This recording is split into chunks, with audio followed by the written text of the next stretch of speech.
இன்னைக்கு வந்து ஒரு சின்ன அட்வைஸ் தான். நிறைய பேர் டயட் இருக்கிறேங்கிற பேரில் நான் ஜூஸாக மட்டும்தான் சாப்பிடுவேன், இல்லை ஒன்லி நான் ஃப்ரூட்ஸ் மட்டும் தான் எடுத்துப்பேன் அப்படின்னு சொல்லி இருக்கிறவங்களுக்கான ஒரு பதிவு தான் இது. எப்போவுமே நம்ம உணவு அப்படிங்கிறது வந்து நமக்கு எதுக்கு அப்படின்னா, நம்ம உடம்புல நம்ம சாப்பாட்டின் மூலமாக தான் நமக்கு எனர்ஜி கிடைக்குது. அதுலேயும் வந்து பார்த்திங்கன்னா நம்ம சாப்பிடக்கூடிய ஃபுட்டு மூலமாக நமக்கு எல்லா சத்துக்களும் கிடைக்கிறது கிடையாது. அப்படி இருக்கும்போது நான் பழம் மட்டும்தான் சாப்பிடுவேன், ஜூஸ் மட்டும்தான் குடிப்பேன் அப்படின்னு சொல்லி தயவு செஞ்சு இருக்காதீங்க. நம்ம உடம்புக்கு ஆற்றலை தரக்கூடிய ஃபுட்டு நிறைய தேவை. ஸோ அதனால் நல்லா சாப்பிடுங்க.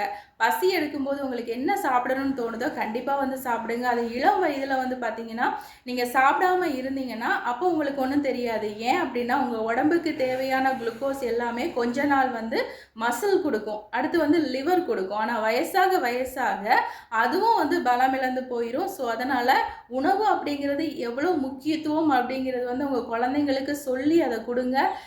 டயட் இருக்கிறேன் அப்படிங்கக்கூடிய ஒரு பேரில் தயவு செஞ்சு வந்து பட்டினி இருக்க வேண்டாம். உணவு அப்படிங்கிறது தான் நம்ம உடலுக்கு ஆற்றலையும் எல்லா சத்துக்களையும் கொடுக்கக்கூடியது. ஸோ அதனால் கல்லை தின்னா கூட செரிக்கக்கூடிய தன்மை வந்து நம்ம வயிற்றுக்கு இருக்குது. ஸோ அதனால் நல்லா சாப்பிடுங்க. நன்றி.